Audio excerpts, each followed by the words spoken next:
Melewati gogogan anjing yang anjing banget, mempersiapkan untuk makan-makan, memancing ikan untuk dengan kejo, menyiapkan sambal untuk bumbu sambal oyo, menggoreng ikan hasil memancing, memasak sambal oyo dengan mie instan, dan makan-makan dengan teman-teman waktu mondok. Oke guys, kali ini aku akan terbang menuju ke Ciamis untuk menemui teman saya waktu mondok untuk minta makan dan makan-makannya di pinggir kolam.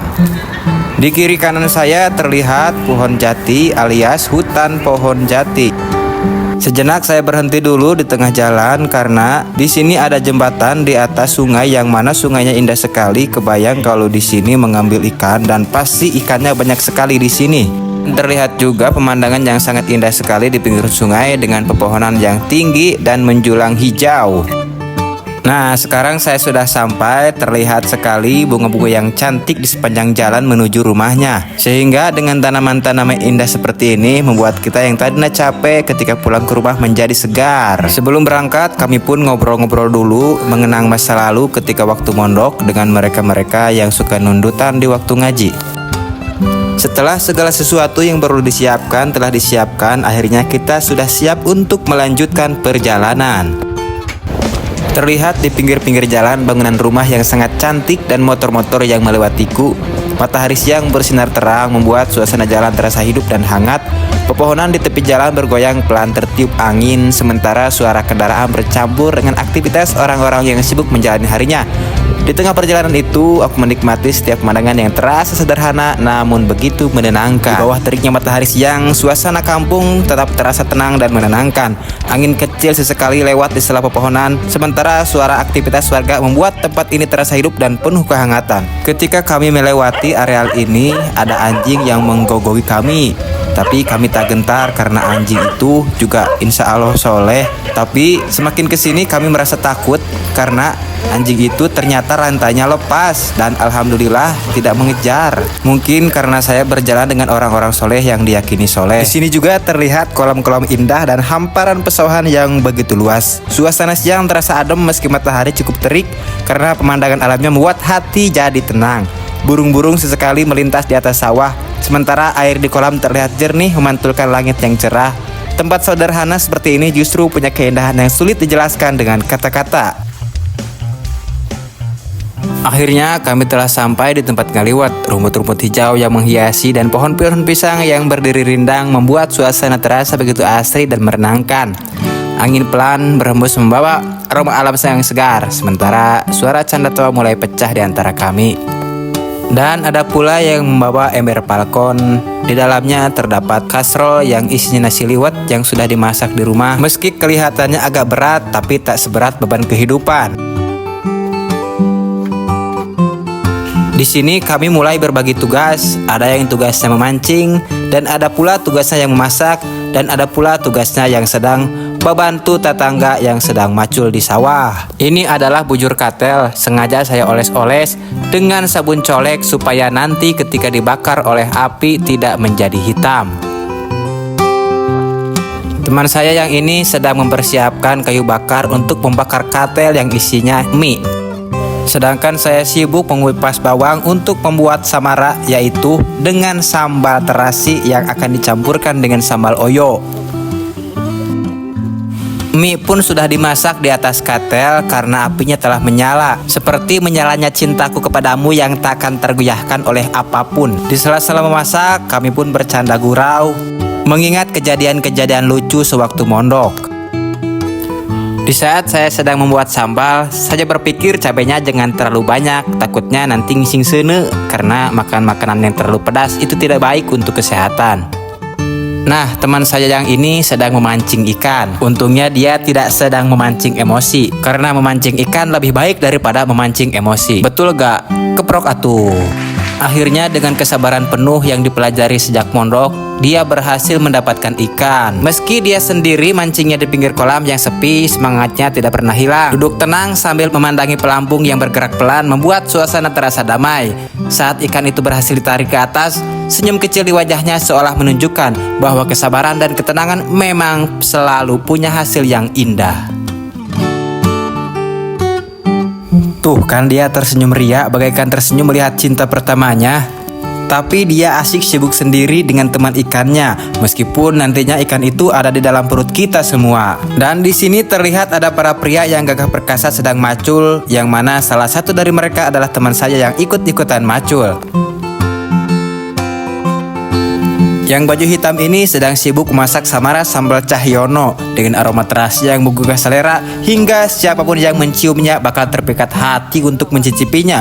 Sampai-sampai jika kita mencicipinya bakal lupa sama rasa masakan istri di rumah.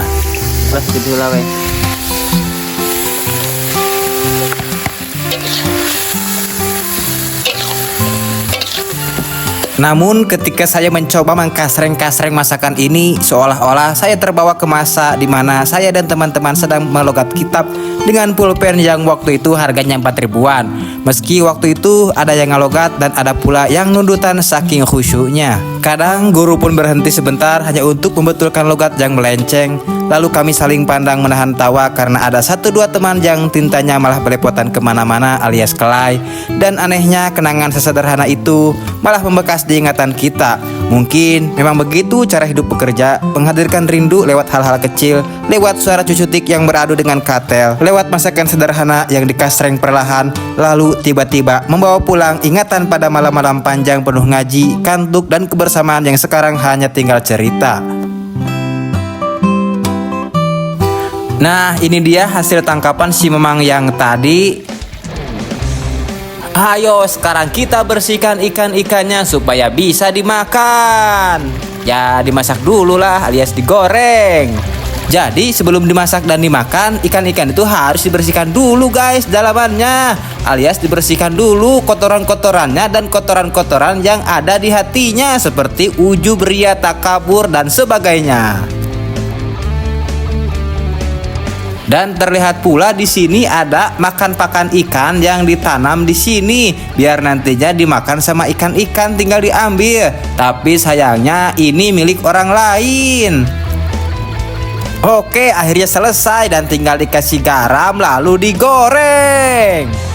Nah, sekarang ikannya akan digoreng oleh si Memang ini. Dengan tangannya yang lihai dan lincah, ikan pun masuk ke dalam wajan yang besar. Minyaknya sudah mendidih sejak tadi.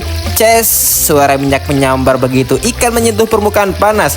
Aroma gurih langsung menyebar kemana-mana, bikin perut siapapun yang lewat langsung keroncongan. Dia membolak-balikan ikan itu dengan gerakan cepat, seolah sudah ribuan kali melakukannya. Api tungku pun menari-nari di bawah wajan, sementara kulit ikan perlahan berubah menjadi kuning keemasan dan renyah menggoda. Di sini suasananya sangat asri dan menenangkan. Di sekeliling kolam tumbuh banyak pohon pisang dengan daun-daunnya yang lebar melambai tertiup angin siang.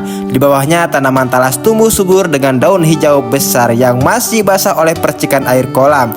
Cahaya matahari siang menembus sela-sela daun menciptakan bayangan yang bergerak perlahan di atas tanah. Sekarang sudah tiba saatnya untuk makan. Perut kami pun sudah keroncongan dari tadi. Aku membereskan tempat ini untuk makan agar nasi dan lauknya kita simpan di tengah.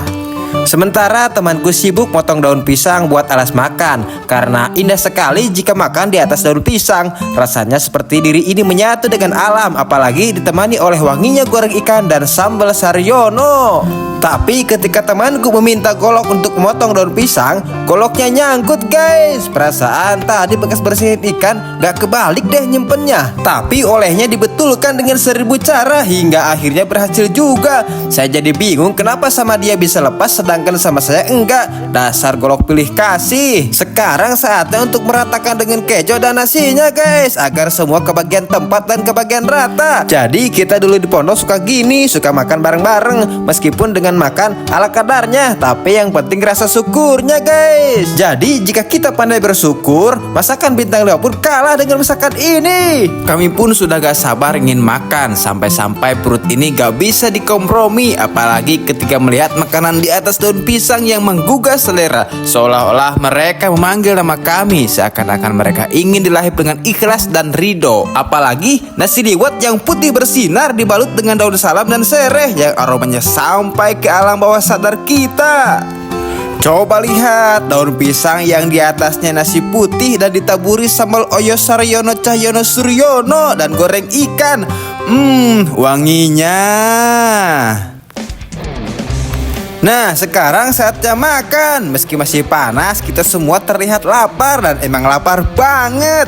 Kita harus buru-buru juga makannya, takutnya nanti gak kebagian karena siapa yang lebih lahap dialah pemenangnya dan yang paling kenyang.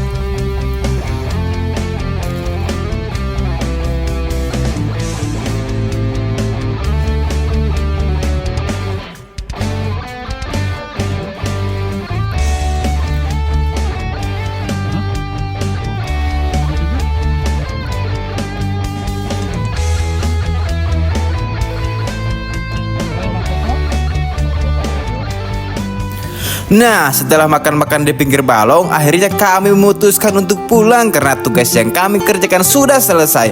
Langit mulai berubah jingga, angin sore terasa lebih adem dan suasana di sekitar balong perlahan makin sepi. Belum sampai di rumah, kami masih melanjutkan perjalanan sambil merekam video di sepanjang pematang kolam.